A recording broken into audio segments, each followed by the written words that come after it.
Alright guys, BLM here, back with a new video. In this video, I'll be talking about my opinions on the 2011 game LA Noire after my most recent replay. And LA Noire is a game that I really loved the first time I played it. I mean, I didn't get around to playing it until a few years after its initial release, I think in like 2013. But I feel like my opinions on the game have changed every single time I play it. I feel like my biggest takeaway from LA Noire is that it's a game that really hasn't aged well despite a slew of really interesting ideas. So I have played the game a total of 3 times. My initial playthrough obviously years ago, and 2 more recent playthroughs that I did on the PS4 port of the game. During the first of these replays, I took the game pretty seriously. I mean, I found most of the clues in each case, I got most of the interrogations correct. But my more recent playthrough, I just took it as a joke. I mean, I kind of failed every interrogation on purpose. I tried to get through the game by finding as few clues as possible. And I feel like playing it this way really broke the illusion that your detective skills actually mattered in the game. It felt very similar to that of like a Telltale game or something where they present these choices to you, but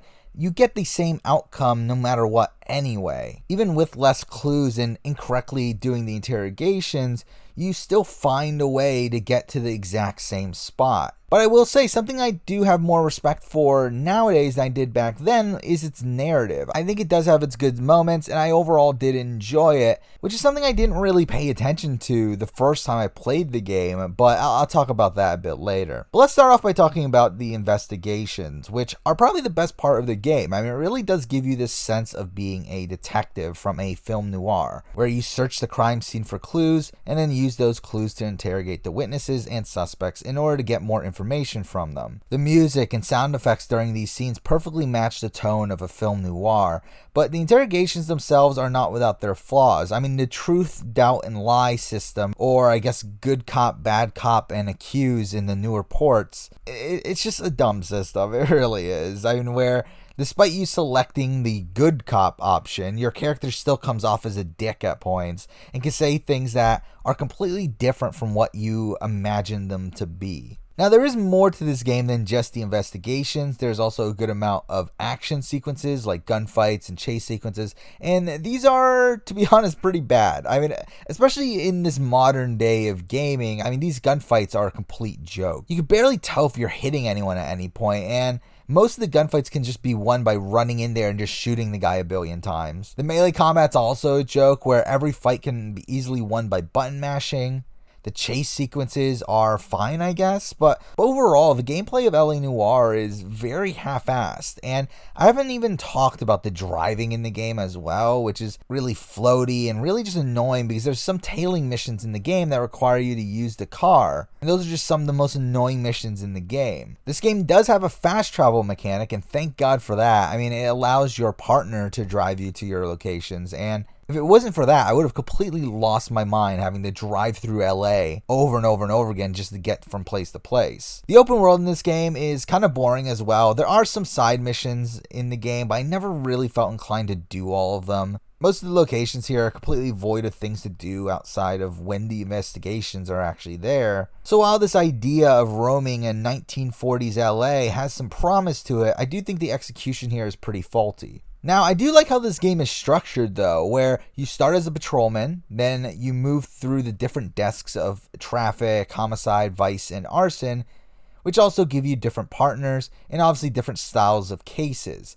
However, I do think by the end of the game, the cases do start to feel really repetitive. And during both of my recent replays, I found myself really enjoying the game through the first half, only to feel really bored by the start of Vice. And while the narrative does pick up during the arson desk, I feel like the gameplay was really stale at that point. And the DLCs do not help this either, where while most of the DLC missions are fine for the most part, they really do harm the pacing of the game, especially since they add nothing new to the gameplay, and the game forces you to play them if they're installed, which on the PS4 port, it is. That being said, I do think there are some good cases. Again, like the Naked City was a pretty solid case and would have been one of the better ones in the entire game if it was part of the initial game.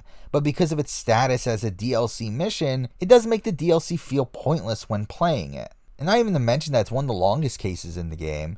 Another DLC case in Nicholson Electroplating was a really unique case, but it just sucks that it was placed in between the penultimate and the final mission. It's really terrible because like you're really set up for the end of the game. You're thinking, oh, I'm about to finish the game, and then nope, they add in like an hour of a random side story that has no effect on the final mission. It's kind of the same issue that I have with the DLCs from Assassin's Creed 2, where it just breaks up the pacing of the story. And I feel like it's even worse for LA Noire because again, they literally add nothing to the narrative, they add nothing to the gameplay.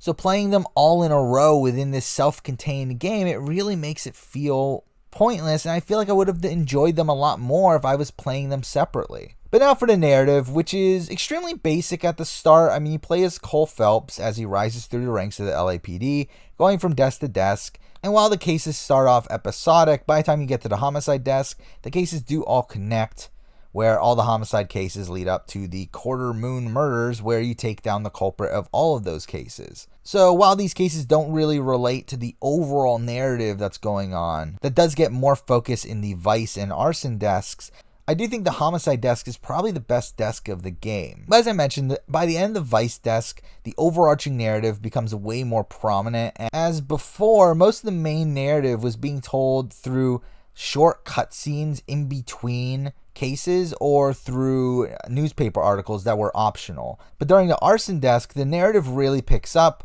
which eventually leads to a change in protagonists, where Cole, after being demoted and discovering the massive scheme involving a whole bunch of political figures, gets Jack Kelso, his old war comrade, involved, and you play as Jack Kelso for the last few missions in the game.